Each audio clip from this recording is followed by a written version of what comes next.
Inspired by the life of the savvy and ambitious Colombian businesswoman Griselda Blanco comes a new Netflix original limited series. Griselda tells the story of a devoted mother who, with her lethal blend of charm and relentless savagery, creates one of the most powerful cartels in history. Witness Sofia Vergara's captivating transformation into the godmother of the underworld. Griselda, now streaming only on Netflix. Whether you're a diehard sports fan, a hopeless romantic, or a comedy aficionado, the Xfinity 10G network was made for streaming it all. Worry less about buffering when streaming your favorite shows, movies, or live sports, and enjoy a better way to watch. Xfinity gives you a reliable connection for streaming, plus all the entertainment you love all in one place. Fear not, because now you can finally sit back, relax, and stream your favorite entertainment and sports like never before with the Xfinity 10G network.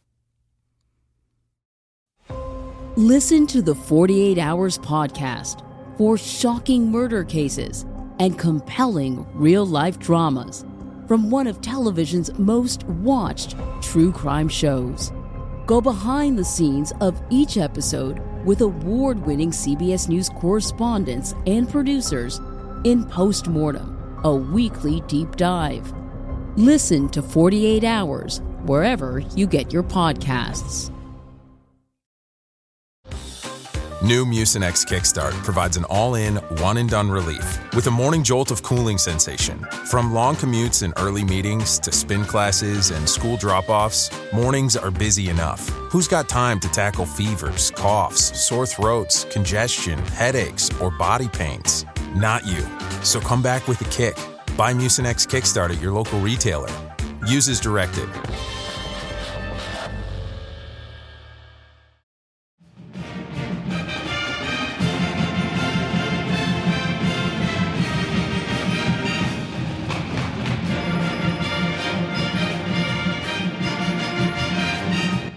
Hey there, Blue Devil fans. Did you miss us? It's been a while, but the DBR podcast is back. Welcome to yet another episode.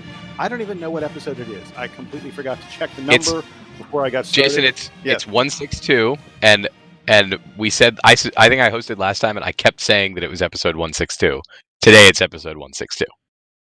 Well, there you go. So I was only confused because Sam confused me previously. I am Jason Evans. I'm your host this week as we are all ready to really get geared up and start with another year of Duke football, Duke basketball, and Duke athletics. Joining me, as always, you heard him just a moment ago, Sam Klein. Sam, how's it going? I'm good. I am still in Seattle for 2 more days. My internship is just wrapping up, and I will be headed back to North Carolina soon to begin my second year of business school. There you go. And at Duke, of course, Sam is our Yes. on-campus voice. Yes, still always, a student at Duke. Have not been expelled yet for any reason. Yet. There's still time. Yeah, you never know. You never know. And also, as always, Donald Wine. Donald, how are things in D.C.? They're going pretty well. I think the last time we recorded, you guys actually didn't record with me. We did the whole me recording answers from Paris. I am back from Paris, but I have returned to America, a 4-time champion. Yeah, I was going to say, Donald, you came back with the hardware. I did. It wasn't. I let the ladies go, like, bring it home because they actually did most of the work. But yeah, it was fun. It was good to be there for the whole tournament and to be there to watch us win it all. It kind of, you know how you sit there and say, hey, I have a goal. And then you see that goal actually come to fruition. That was this whole trip. So that's pretty cool. That is very cool. But enough about our interesting or not interesting travels and summers and all the other kind of stuff. We're here to talk about Duke athletics. And we will start with basketball. I know football's coming up. We're going to get to football in a little bit. If you're a big football fan and you're like, hey, wait, isn't it time for them to talk about football? It is, but we're going to get to basketball first. We are, after all, the Duke basketball report.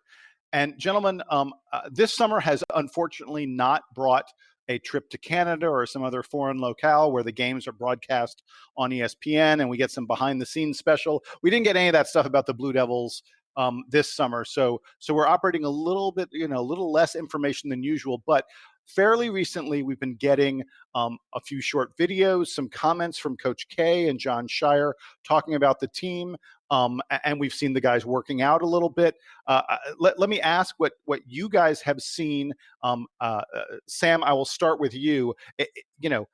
Do you get a sense maybe of how the team is beginning to come together as all the players are on campus this summer?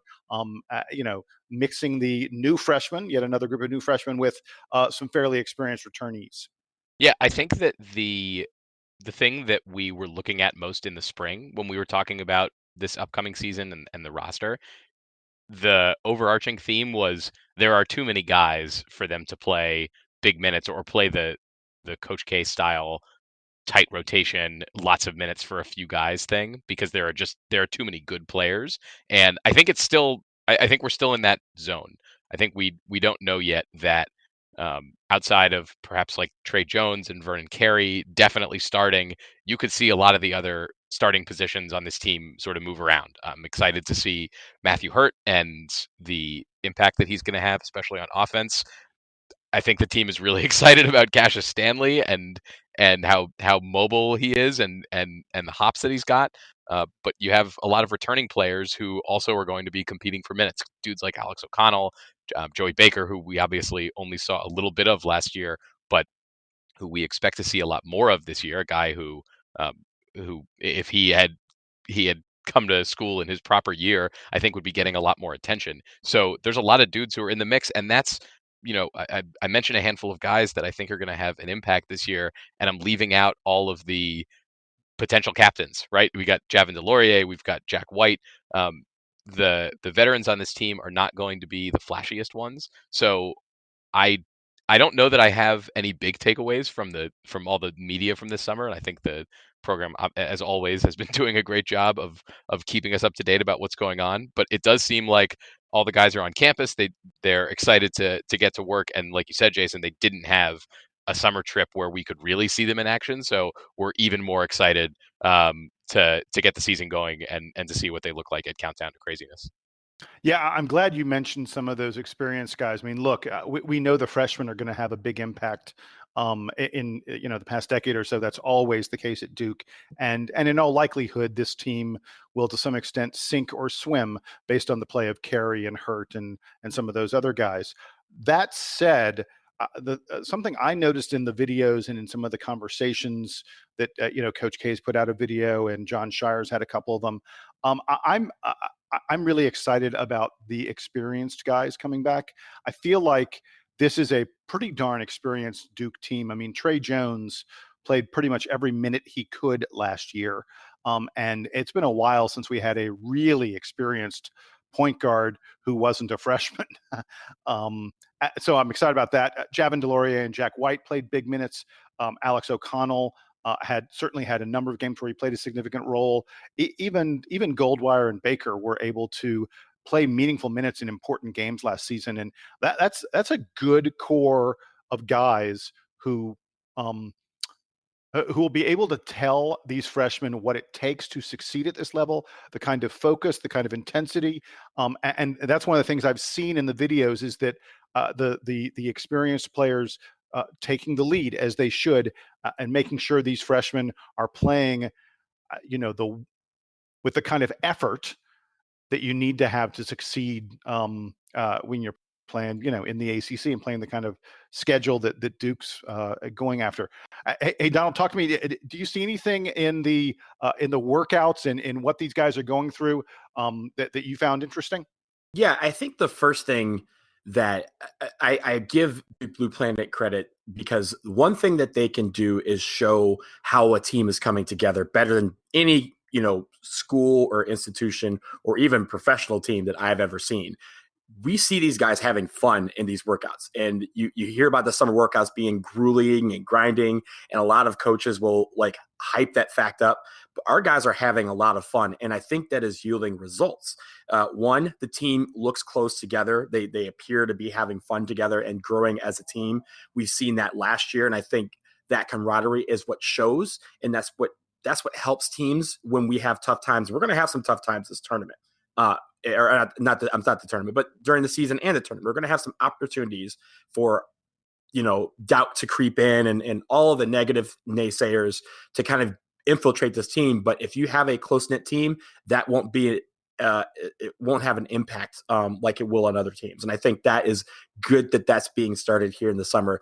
I think the other thing you're noticing is they're doing a lot of strength training, and you see some noticeable gains from a lot of players. I immediately noticed that Javin he doesn't look bigger, but he definitely looks stronger and more ripped.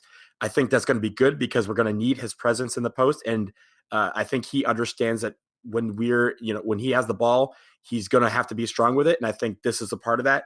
Joey Baker looked really, really strong and looks leaner. He looks faster. And I think that sort of thing means that he's working hard to want to become a part of that rotation, which, as we all expect, will be very crowded on the wing and in the point guard and shooting guard positions. So I think that when we do that, when we have these kind of videos that show those gains, that's what makes me excited about the team, because I want to see how that translates to the floor when they're playing opposing competition. We won't see that for a couple months, unfortunately, but I like what I'm seeing now.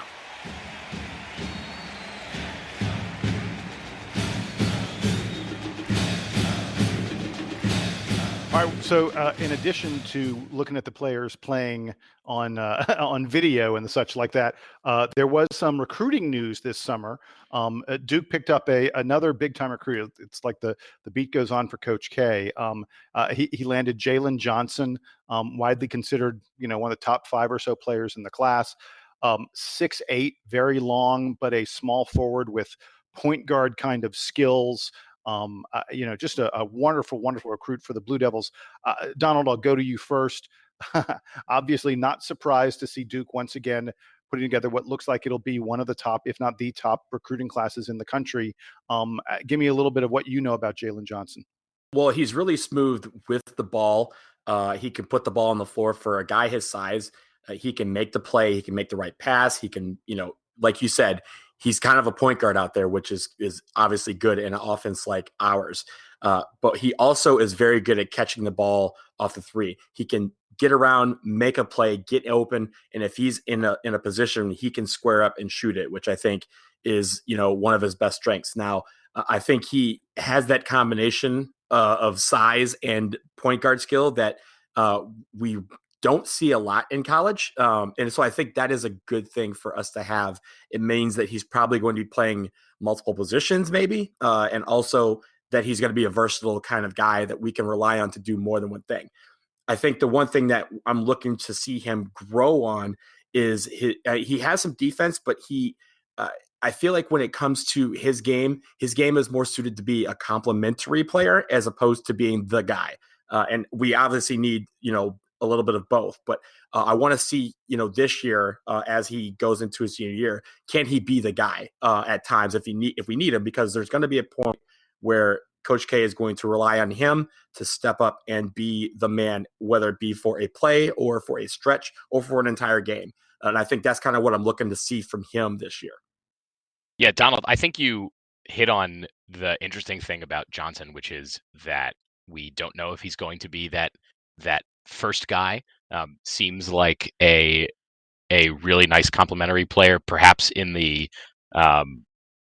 same vein as like Jason Tatum, who didn't run the offense, but certainly was all over the floor for Duke in his 1 year, and obviously now is playing really well in the NBA and is making that work for him. Kind of similarly sized, tall wing, primarily a wing player, not a guy down low.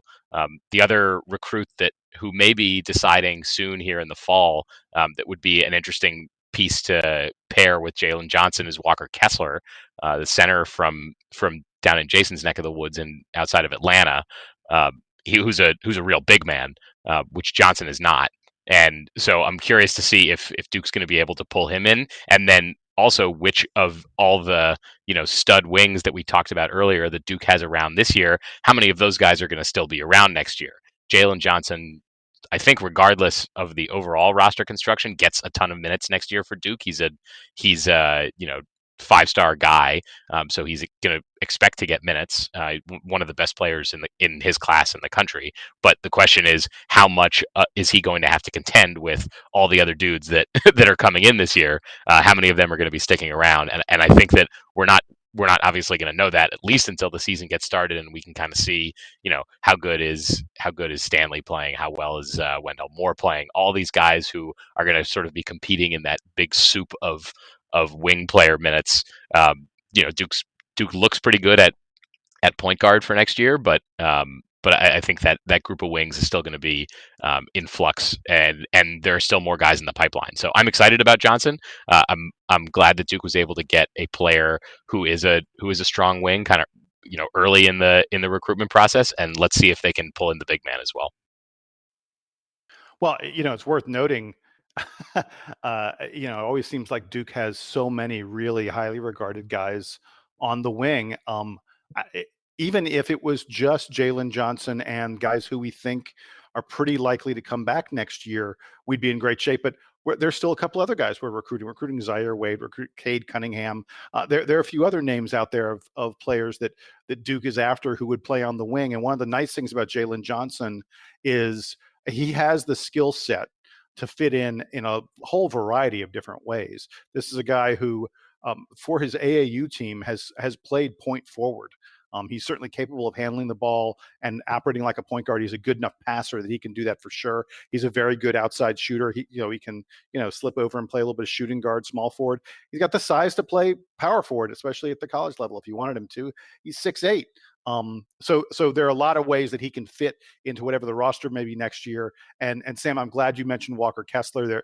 There's been a good deal of chatter. He has scheduled his official visit to Duke, and people are. And I wanted to say, whoa, slow your roll on this. People are talking about Walker Kessler as the next Christian Laettner, which is absurd. But Walker Kessler has that kind of skill set, a big man who's capable of going inside, but is very, very comfortable facing the basket, taking three-pointers, and being on the perimeter, a little more bulky and stronger than some other Duke guys who have been like that. People are going to see that kind of skill set from Matthew Hurt this coming season. But so that's why I think Kessler maybe does sort of resemble Laettner's game, perhaps a little more than some of the other big men that you see who shoot outside, because Kessler's a little bit stronger than those other guys and is more capable of playing inside. But in any event, so Matthew Hurt is more like Jalen Johnson than he is like Walker Kessler, right? We're not talking about Matthew Hurt being an interior player. No, and Hurt is not going to. He's not going to handle the ball the way Jalen Johnson does. He'll shoot probably better than Jalen Johnson, but he's not. Jalen Johnson's a really smooth ball handler. He is incredibly comfortable putting the ball on the floor and creating things for his teammates. We're talking about these guys like they're ever going to be in school together. They will never. It will be highly unlikely that these gentlemen ever step on the floor at the same time. Now, Jason, you mentioned we were talking about other guys that we were going after. You slipped a little bit. You said Zaire Wade. Who we are recruiting, but we're also going after his teammate, Zaire Williams, from Sierra Canyon. Oh, I'm sorry. Hold on. What? Yeah. Say that again? There is a Zaire Wade, and then there is a completely different player named Zaire Williams. And Zaire Williams is the guy that we're going after for this class. I believe Wade would be in the next class after that. And then the one after that, we would have Bronny Jr. And they all play for Sierra Canyon this year. Which There are two Zaires on the same high school team? That is correct. That's bonkers. Wait. Sam, you don't know about the Sierra Canyon team? I know that Sierra Canyon is awesome. They will I did not realize they had two Zaires. Yes. They have two Zaires. Sierra Canyon. I desperately want to see. We're getting into, like, by the way, just ridiculous high school stuff that people are going to be like, let me hit the 15-second or minute advance so they don't have to listen to me talk about this. But don't encourage them. Sierra Canyon and Monteverde Academy desperately need to play basketball against each other this year. ESPN needs to broadcast it. Between those two teams, there are easily 6, probably more like 8, perhaps even 10 future lottery picks on those teams. It is crazy the amount of talent on those two high school basketball teams. Yeah, you're right. Zaire Wade is, by the way, Dwayne Wade's son. And we are going after him. We are recruiting him. It's just not for this class. Right. So are we going to be going up against Bron? Are we going up against Wojo for that guy? For Zaire Wade? He's still so young that I'm not sure he's narrowed things yet, Zaire Wade. And he's not, I mean, he's certainly a nice player that a lot of programs would be very happy to have. Zaire Wade isn't quite ranked. He's not ranked nearly, he's not considered as highly regarded a recruit as his teammate Zaire Williams, or LeBron James Jr., or some of the other guys in Sierra Canyon. Not to say that Zaire Wade isn't an excellent player. He's not someone who's considered a future lottery pick. Let's just put it that way. Unlike Cade Cunningham and Zaire Williams and Bronny and a few others. Was that boring enough high school stuff? People are like, I'm talking about, by the way, Bronny's like a friggin' high school freshman. Zaire Wade, I think, is a sophomore. He's a freshman or a sophomore. I think he's a sophomore. Yeah, Wade is a sophomore and Bronny will be a freshman. Yeah, it's like, I mean, people, we have no idea. I apologize. At this point in my high school classes development, like in 9th grade, Taylor King was the best player in my class. Whoa, stop. Yeah. Name from the past, Taylor King. Yeah. So, which is all to say, a lot can change.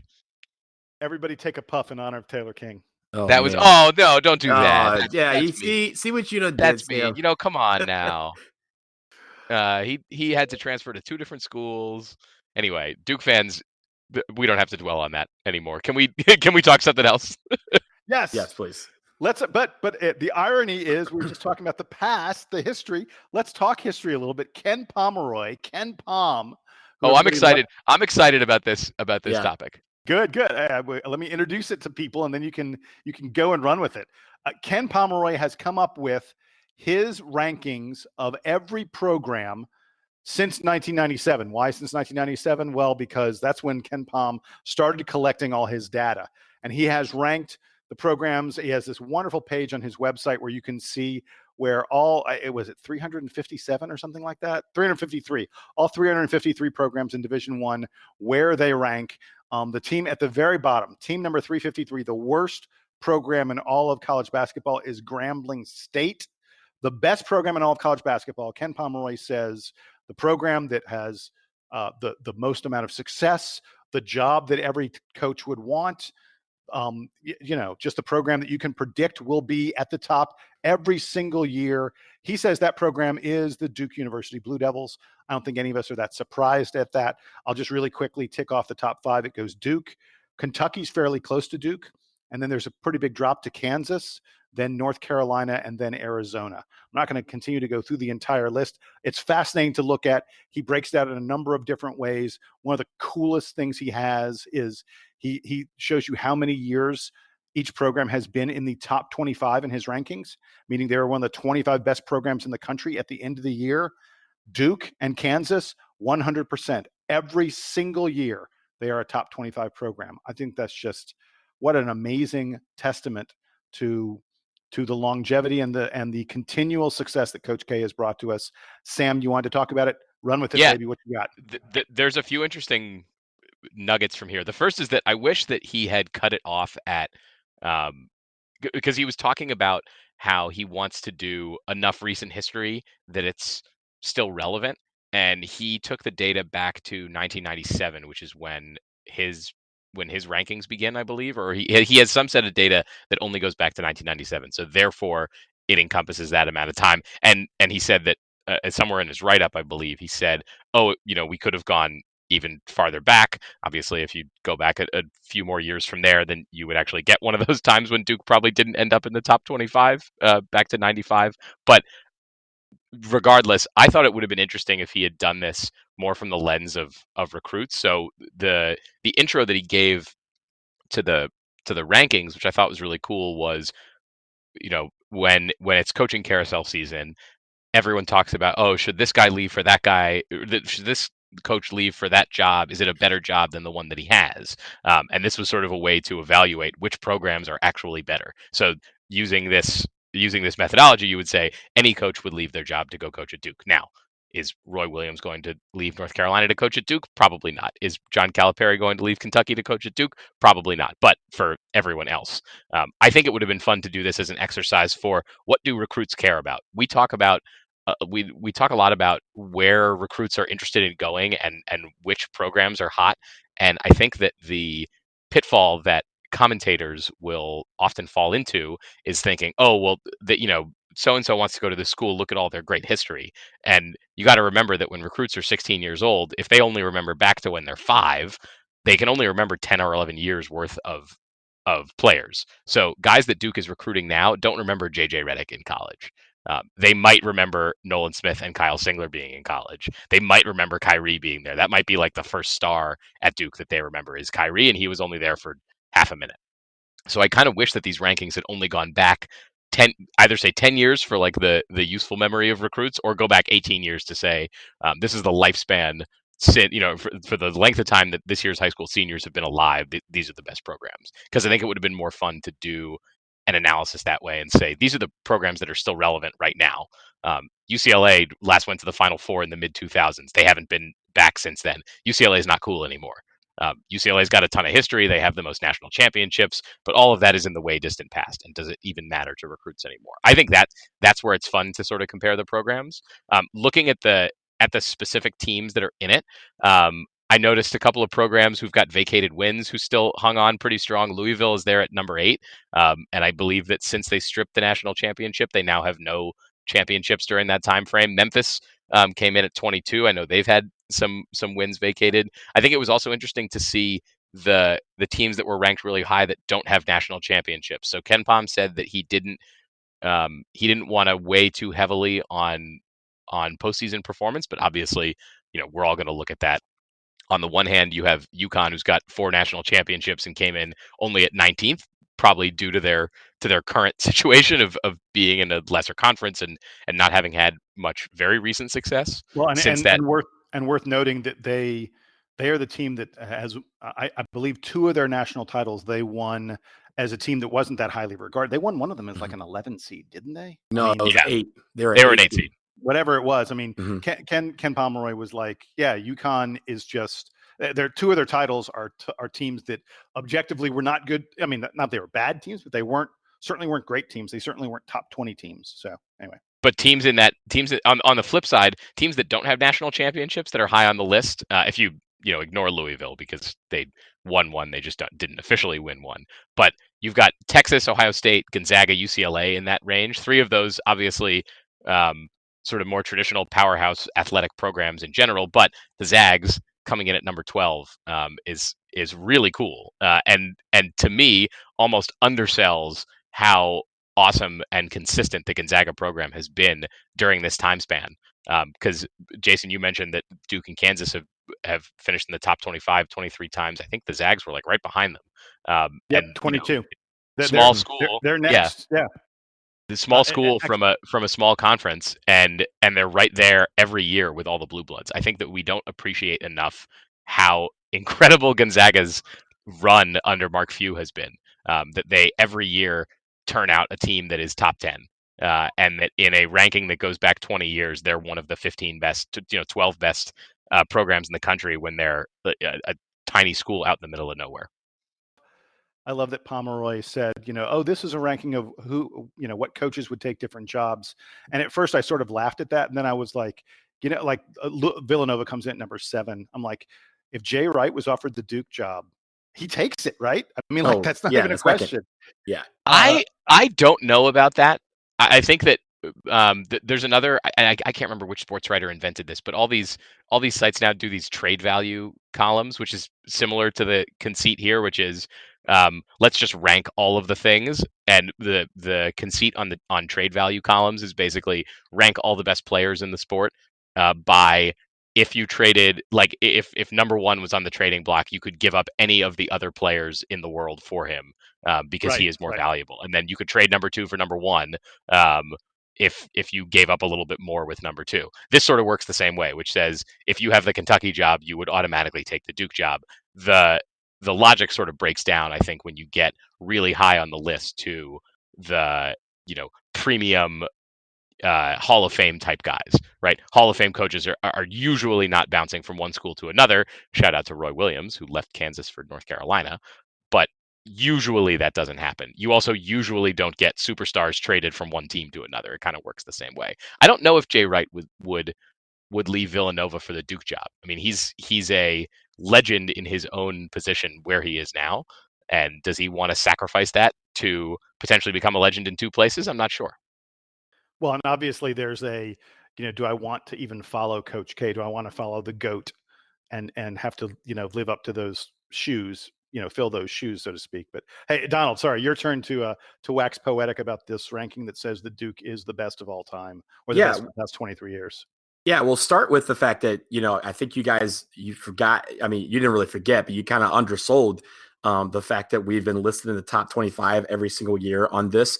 Well, it's even better. We've been in the top 20 because our worst ranking in KenPom since it started has been 19th in 2012. So that just even further, demonstrates how, consistently great our program has been. Even if we're not winning championships every single year, we're still, in the conversation almost every single year, which is true. My God, we're top 10, 20 out of the 23 years.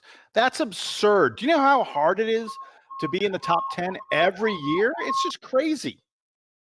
Yeah, and I feel like we can probably pick the 3 years. There's 2012, there's probably 2007, and then what was the other one? 2014? 2014. I mean, those are probably the 3 years where we probably were not in the top 10. And 2012, we were a 2 seed. 2014, we were 3 seed? 3. We were 3. And yeah, so yeah. I mean, that's still, calling out, well, we're doing really, really well, at least in the eyes of somebody. So I think it's good that the data backs it up. I thought Texas at 10 was kind of interesting because Texas is not that sort of they've had a couple of years where they were in the top 5 or so, but they really haven't had a string of success. If that makes sense. Have they even made it to a Final Four during this period? Yes, they did. In 2003, one they did. Final Four. Yeah, with in TJ 2003. Ford. Yeah, with TJ Ford. And they eventually lost to, I want to say they lost to Kansas in the Final Four. Who then lost to Syracuse. Yes. Yeah, and by the way, I think Texas is up there. My understanding is, because people have been writing about this, Texas got that spot because of their recruiting. Texas has been an incredible recruiting factory. Not quite Duke and Kentucky, probably not quite Kansas, but right alongside North Carolina, Arizona, Michigan State kind of schools in terms of bringing in top tier talent. Kevin Durant, I mean, Mo Bamba just, a year or so ago. But even though Texas brings in all this talent, it hasn't really translated into wins or into any kind of postseason, meaningful postseason success. Well, it's because Rick Barnes famously said, my job is to get these guys to the NBA. It's not to win national championships. So when it came to Texas, and it was kind of incredible how he lasted so long at Texas, considering they are a school who prides themselves on winning national championships. And they had a coach who was actively saying, my job is just to get these guys to the career that they need to go to. And that's why a lot of the players, highly recruited players, especially from the state of Texas, wanted to end up playing there because they knew that Rick Barnes's offense would evolve to showcase the talents of the best players to get them to the league. So I think that's interesting that in spite of all that, they still were, ranked 10th above, if you think about like Gonzaga, UCLA, Maryland, Syracuse, Virginia, who's been really good the last few years. All of those teams are below Texas, which I think is kind of interesting when you look at the overall thing. And I just also look at some of the lower. Oh, wait. Hey, really quick. Really quick regarding Virginia. I mean, they've been, I wish that KenPom would allow this thing for you to sort of set the date range on it. Cause I think if you did 5 years, Virginia would probably be top 3. Yeah. If you went back 10 years, they're certainly a top 7, top 8 kind of team. I'm surprised that Virginia's number 17 because they were awful for a long, long time. I mean, this is a team in the past. Think about this. In the past 23 years, Virginia's only made the NCAA tournament 10 times. of all the teams in Ken Pomeroy's top 20, they have the fewest number of NCAA tournaments. And yet they've been, ridiculously studly for about 5 years or so now. And that's why they're as elevated as they are. Yeah, and that kind of goes back to what I was saying before about how I think this exercise would be even more useful if we were only talking about the useful shelf life of program prestige, not going back 23 years. Because as you said, Jason, if we put the lens on Virginia the last 10 years, they're one of the 5 or 6 best programs in the country. When you include all that other data, they slip down into the teens where like no one really thinks that Virginia is like the 18th best or 17th best program in the country right now. They're either top 5 or they're like irrelevant because they don't have the super longevity that some of these other programs do.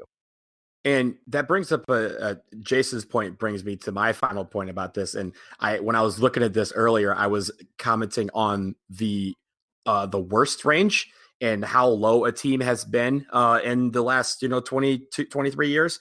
But like North Carolina in 2002 being 137th, that's their worst one. That obviously makes sense. It felt like they were probably 300 that year because they were 8 and 8 and infinity. 137 sucks. Yeah, but here's the thing. That's not the worst. Like, I mean, look at Indiana. Indiana in 2009 was ranked 209th in this KenPom, and they've had some very lean years the last few years too. They've had some good players, but they haven't had some good years. So for them to be 209th, and that was 10 years ago, that is interesting that they're in the top 20. You have Gonzaga at 150. That makes sense given the conference that they're in, and if they're anywhere close to being mediocre, they're going to fall to that point. But, Kentucky was 78th, Louisville 133rd, Florida 108, Ohio State 155th, Connecticut 179th, and they probably should be lower. In 2018, they were awful. But those sort of teams, that gives me further evidence that Duke, being their worst of all the 23 years that he's been collecting data, that the worst that he could put them was 19th. That says something about the program and how consistently terrific it has been. And even when we're, like I said, even when we're not winning national championships, we are having tremendous seasons that other schools would only dream of.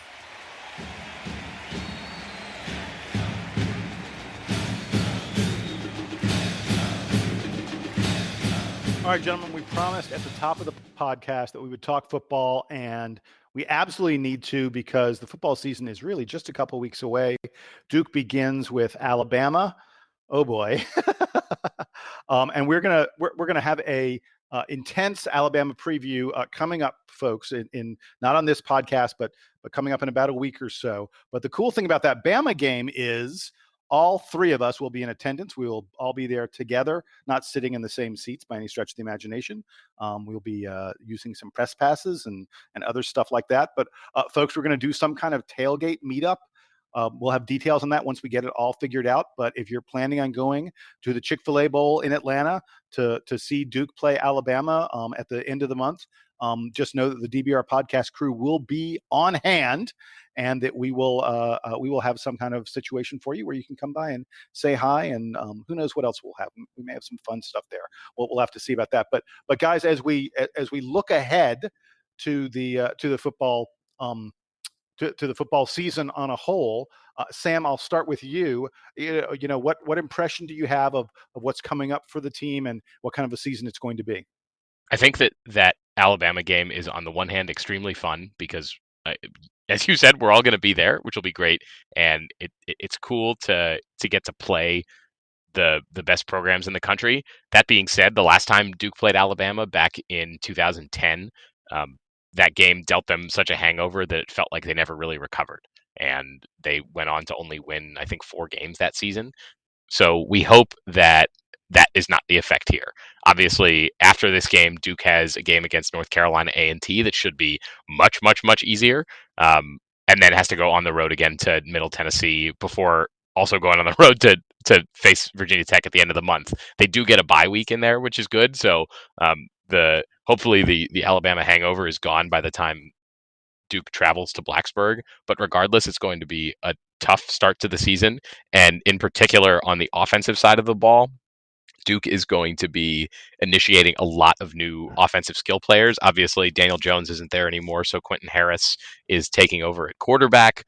You have a bunch of receivers who got limited playing time last year and will need to step up and fill much bigger roles this year. There's no TJ Ramming around to take the top off the defense from time to time. So Duke's going to be initiating a lot of new receivers, and guess what? Their first opportunity to do that is against the defensive bulldozer that is the Alabama Crimson Tide, who I can't say that I've dug too deeply on their depth chart, but I'm just gonna go ahead and assume that their secondary and their linebackers are all NFL talent, and it's gonna be a challenge for Duke against Alabama. Obviously, I just hope that they don't let it psych them out the first few weeks of the season, and lead to other sort of less how would we say this, less acceptable losses than losing to the Crimson Tide. Donald, do you want to give me any hope for this game, or no? Actually, I'm not even going to ask you that. Donald, just tell me what your thoughts are about the Duke football season. We're not going to get into that yet. Yeah, well, I mean, I know we're going to do a full out preview of everything in a couple weeks, but when it comes to, let's start with Alabama because it is a game. I do like the fact that no matter what the score is going to be, we were selected to basically kick off college football. Now, I know this was a little different because they moved the Miami Florida game up a week so that could kick off the 150th season of college football. But until that happened, Yeah, but this who was the cares about marquee Miami game. football, right?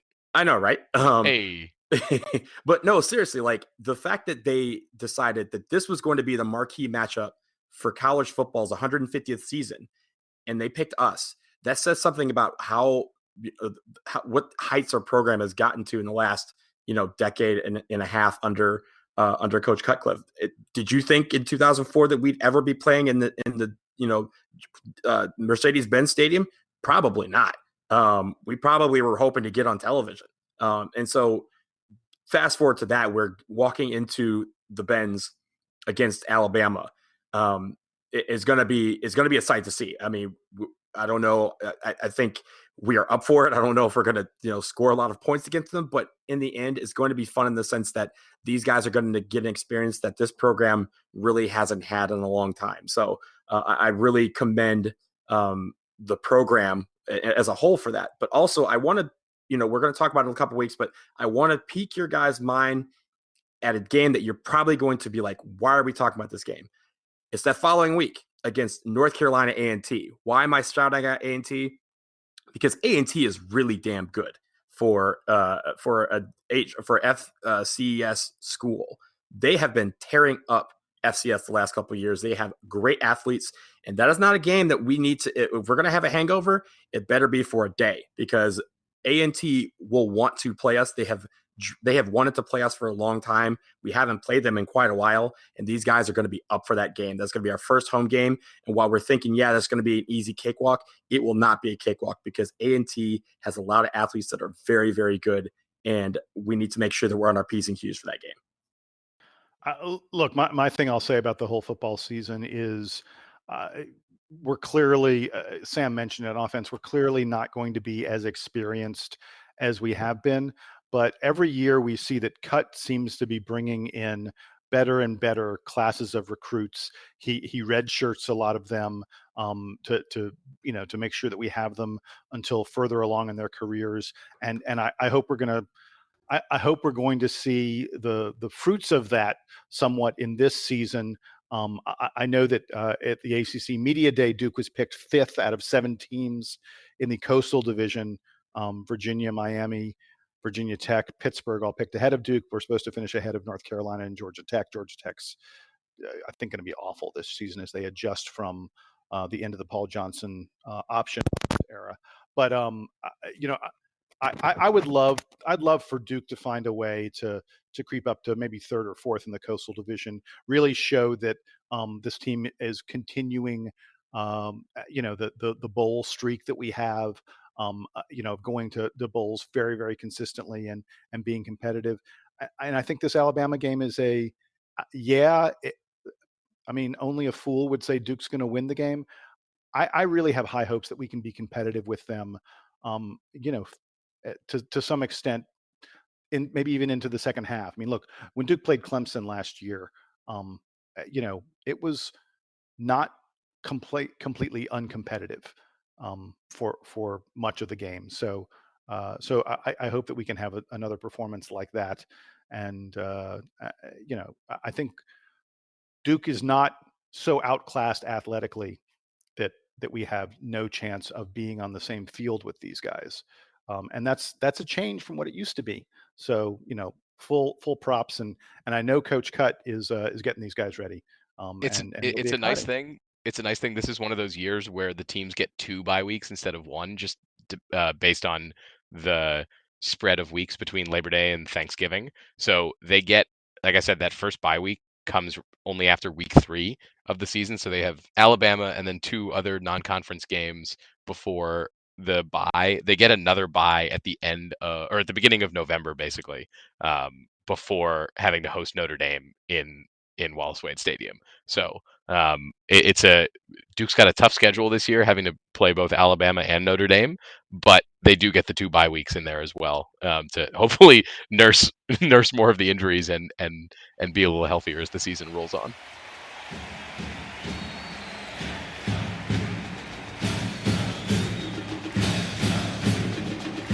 Folks, if you're a fan of the DBR podcast, then you know what is coming next. It is time for us to thank our sponsor. They are with us all the time. The fine gentleman from Bird Campbell, Tucker Bird, Jamie Campbell, a pair of former Duke roommates who bleed Duke blue. They have law offices in Texas and Florida. We urge you strongly, if you need legal needs in either of those states, please reach out to them at birdcampbell.com, BYRDCAMPBELL.com, and tell them the DBR sent you.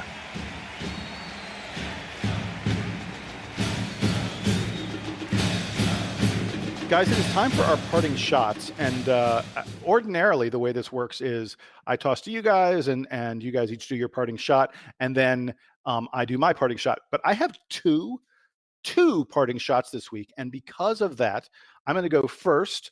Then I'll let Sam go second. Donald can go third. And then I will go fourth. So I will go twice. That is my prerogative. I'm the host. Deal with it, baby. So for my first parting shot, I want to talk about the NBA summer. We had a very interesting summer of superstars changing teams, forcing trades, teams clearing a ton of cap space and then hoping and praying that they were going to get these big stars to come play for them, stars teaming up together. I'm not going to rehash all of that stuff, but I want to talk about something. I happened to sit down for lunch with a loyal podcast listener, a guy named Andy Layton. He was class of '89, just like me. A great guy. He's in the real estate industry now, and he and I sat down for lunch the other day, and we were talking Duke and the NBA and basketball in general, and we came across this conversation. Andy had some really interesting thoughts on it that I'm gonna, that I share with him, and he said to me, he thinks Adam Silver, the Dookie who is in charge of the NBA, is in some trouble. And the conversation we had was this: these NBA stars are dictating who is good and who's terrible in the NBA. The amount of power that they have in the current NBA is really unprecedented compared to any other league. I mean, look at what happened to Oklahoma City when, Russell Westbrook said, I want to go. And Paul George said, I want to go. And Oklahoma City sort of had no choice but to dismantle their team, take 2 of the top 10 players in the league and trade them away because those players asked for it. Compare it to the NFL, where you had a guy like Le'Veon Bell who had to sit out an entire season to sort of force Pittsburgh's hand. That's an incredibly rash thing for a player to do. And what Andy Layton and I came up with, we were talking about the fact that the NBA is creating a situation where there are haves and have-nots in such an extreme way that these big teams that the stars want to go play for, the teams in New York, the teams in LA, the stars go to those teams and the rest of the league can't compete. If you're Oklahoma City and you've done a great job of of developing a Russell Westbrook and convincing a Paul George to come play for you. You can't even keep them because these players just want to go where they want to go. And has it created a situation where the owners, where 22 of the owners say, we aren't going to be feeder teams for the 8 teams that everyone wants to play for? That's not fair to us. We can't compete with that. And does it create a situation where Adam Silver is forced to, do some crazy stuff to control what's happening with the players? Are the players out of control, and do the owners have to do something really drastic to get them back under control? I think it's a really fascinating situation. And when you were looking at this summer and all the player movement that went on, all the stars changing teams, it was fun. It was exciting. I mean, the NBA owns the summer even more than baseball that's going on during the summer. But, is there a price to be paid down the road of most of the league being resentful of the fact that they are essentially feeder teams for the top teams in the league at this point? I think it's a really interesting situation, and I just wanted to talk about it for a moment.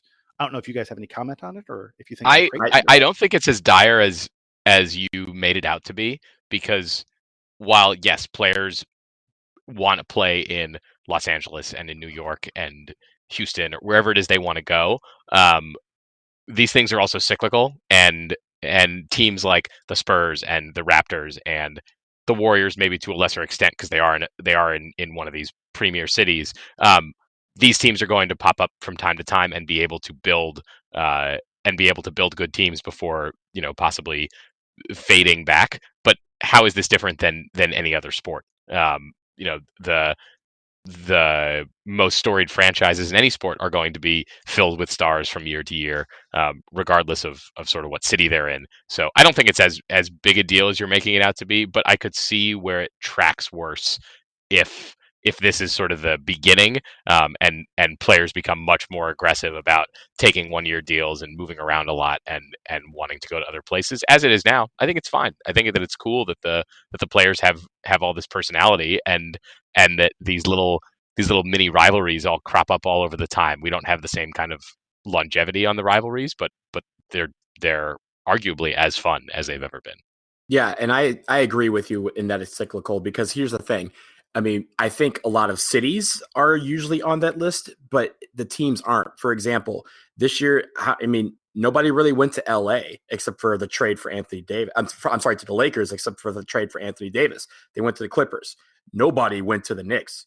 They went to the Nets. Nobody really. I mean, the Boston got Kemba Walker and they got Enes Kanter, but they really kind of lost in the system and in the overall game. If you're thinking about this, the Sixers weren't a destination team 8 years ago. They were a team that nobody wanted to go to. They weren't a destination team 3 years ago. Right. They weren't a destination team. Hey, trust the process. Trust the process. Right.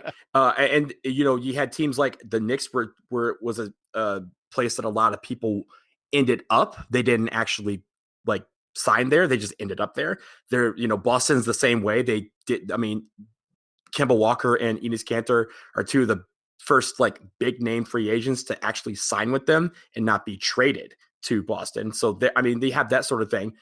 I mean, there was a point where people wanted to play on the Pistons because the Pistons team was that good. I mean, and I say that to say no one remembers that, Donald. I do. I will remember that for the rest of my life. But I think Sam's right. This thing is cyclical, and really the league is one of the only leagues really where the players have the control to kind of form the teams with the people that are great, but there are casualties. I mean, we talked about Oklahoma City being depleted.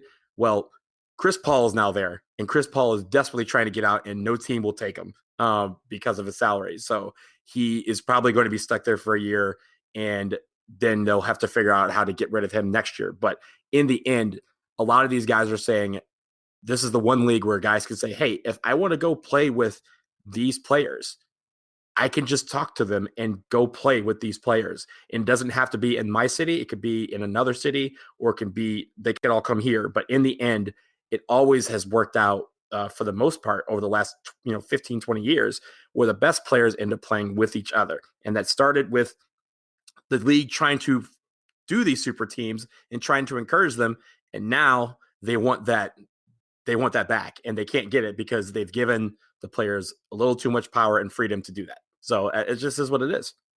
Yeah, look, it's all about the dollars, and teams' values go up and down, in a major way because of this player movement, and as a result, the success of teams, and I think that's what the owners are going to push back on. The owners they want to be able to control the value of their assets. I'm not saying it's so dire that it's going to cause a major lockout or anything like that, but I won't be surprised if in a couple of years, when we get a little bit closer to the collective bargaining agreement being up, that the owners aren't really pushing and trying to figure out something different in terms of player movement and how they control things. And then the last thing I'll say on this topic, then we'll get to the other parting shots because we're talking too long. I think it's kind of amazing. If you had told someone 5 years ago that New York and LA would be huge free agent destinations, no, not the Knicks and the Lakers, the Nets and the Clippers, that person would have thought that you were from Mars. And it's kind of incredible the way the free agency played out this summer, with the two biggest winners being the secondary team in the two biggest markets. It's very, very interesting. I will tell you, trying to follow this from France was like easily the worst thing possible, because it was like the NBA was on crack, and I felt like every morning when I woke up, it was the middle of the night here, and deals were still going down, and I was waking up to them, and then I'd react to them, and then 6 hours later, the East Coast would wake up and react to these same moves, and it was just, they're all like mind-boggling moves, like you said. A lot of the secondary, quote unquote, secondary teams in a market are getting the marquee free agents, and that was astounding in this day and age. All right, Sam, your turn. What you got for a parting shot, my friend? Two very quick things. One, a shout out to DBR podcast listener Buzz, who is out here in Seattle and hooked me up with a Duke basketball report hat that I think is about as old as I am. Pretty sure it's from the 90s. It's very cool. So appreciated that. And then also that I was back in Durham a couple weeks ago, just for a few days to help facilitate the orientation activities for the incoming class at Fuqua, so the students who are a year behind me then at the school. And it was just a ton of fun to be there and to see everybody like getting excited for a new school year. Don't worry, we taught them how to dance along to Cascada, among other things. It was an action-packed week, and I had a lot of fun, and can't wait to be back for good, or at least for a year, starting in just over a week. Did you fully indoctrinate the new Section 5 and make sure that they carry that, take the torch that you guys so eloquently moved last year? Yo, new Section 5 is pretty hype, Good. I must say. Good. I'm looking forward to the team. Let's go. I'm a big fan of new Section 5. Yeah, they're good people. All right, Donald, what you got a parting shot for? Okay, I got two quick ones. One, I want to give a shout out to Loudoun South, the Little League team that is about to start in the Little League World Series, which begins today. As you guys know, the Little League World Series to me is the purest form of sports, because they are kids literally playing a game and having fun doing it. And there's, all of the business part of things they don't really care about. They just play the game. So it's always fun to watch. So shout out to Loudoun County. They have a team in the World Series, and they were looking really, really good. So hopefully they will go all the way and represent for the DMV. And on the baseball, softball note, I'm going to give a shout out to my Duke University alumni softball team, who will be competing in the knockout stages of the CAN tournament here in DC this Saturday. We were the 3rd seed in our 4-seed bracket, and somehow won and got out of the group and made it to the next round. So I want to give a shout out to my team. Hopefully we do well on Saturday. And that is that. I like baseball. It's baseball season. I thought you were Donald, I thought you were about to bemoan the fact that Duke alum Marcus Stroman was traded to the Mets. So everyone on this podcast has to be upset about that, right? I mean, we all are upset about that. So I didn't feel the need to really bring it up and make us all sad again.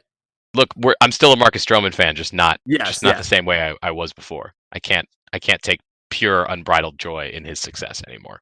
Yeah, it sucks, but I hate the Mets. I love Stroh. He's a man. All right, gentlemen, I teased it Go earlier. for it, I had Jason. two parting shots, and for my second one, yeah, here it comes, people. So the NCAA this past week quietly did something that is just reprehensible and horrible, and I should be not at all shocked, but I guess a piece of me is.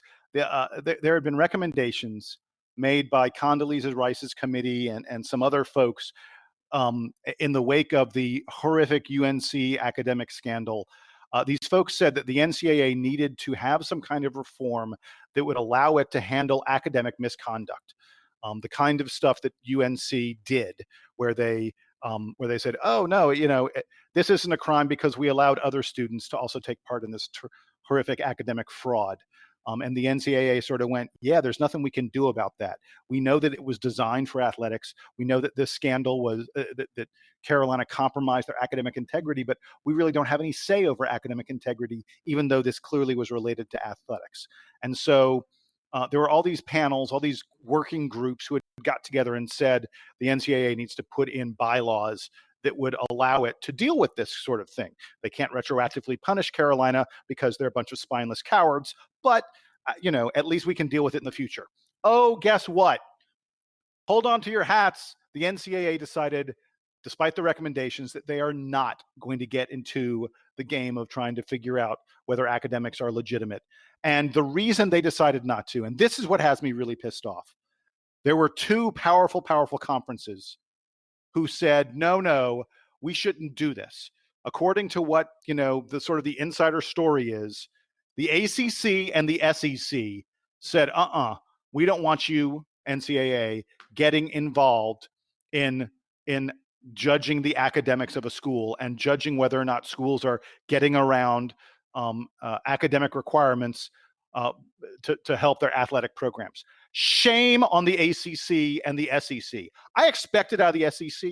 This is a conference that for decades has basically treated academics like an afterthought when it comes to athletics, when it comes to big money sports, especially football. The SEC is notorious for classes that are designed only for football players and all that kind of stuff. I get that the SEC, which has no integrity whatsoever, would not want the NCAA to do this. But shame on the ACC for taking the SEC's side and helping to kill this reform. I would think that the other programs in the ACC would have seen the malfeasance, the absolute abuse of the rules that North Carolina went through, that they went through exclusively so they could gain a athletic advantage on the other ACC teams. I would think that the rest of the conference would say, no, wait, we need to be the ones who scream louder than anyone else that this is wrong and that this needs to be changed. And instead, the ACC is full of a bunch of spineless bastards who are just as spineless as the rest of the NCAA and refuse to take on big money North Carolina. It's shameful. It's wrong. And when we look back on college athletics somewhere down the road, we will look back on this era as the era where all these schools failed the many athletes who are trying to be student athletes because the schools only care about money. And it's terrible. I can't wait till the day that this shit is over. It's just wrong. And it just, I'm at a loss for words. It bothers me so much that our conference at the ACC wasn't a champion of reform and instead got in the way of it. And Jason, correct me if I'm wrong, but when this scandal broke and they made their ruling, the NCAA basically said, we don't have the capacity to oversee this, but this is something that we are creating a committee to address. That's what this was for. This was literally supposed to institute the changes that they decided not to institute. Yeah. So that's I mean, they're a bunch of suckers for that. Like, they literally did this to make these changes and then decided, nah, we're not going to do them. That's crap. Like I say, I'm borderline speechless. It's just wrong. It's so wrong. How can they even pretend to have the student athlete's best interest at heart if the NCAA will not take any steps to ensure that they're getting educated? How dare you call them student athletes? Can we just call them athletes what now? They are? Can we just call them athletes? They are professionals who are not being paid. They're professional athletes who are not being paid. Yeah. But they're getting paid in scholarships that they may or may not take advantage of. Well, I'll say this: I would be perfectly fine with that answer if you were ensuring that they were actually getting the education that those scholarships allow them to. And that's why, to me, this was so important. If the NCAA is going to make the argument that we don't have to pay them because we're giving them something of value, there has to be somewhere in there that the NCAA ensures that these players are taking part in that thing of value. And in the case of North Carolina, they absolutely did not. There's no question they did not. And essentially the NCAA has abdicated their responsibility to educate the athletes. And like I say, treat them like professionals. If they're going to be professionals, treat them like professionals. If you want to call them student athletes, then ensure that they are also students.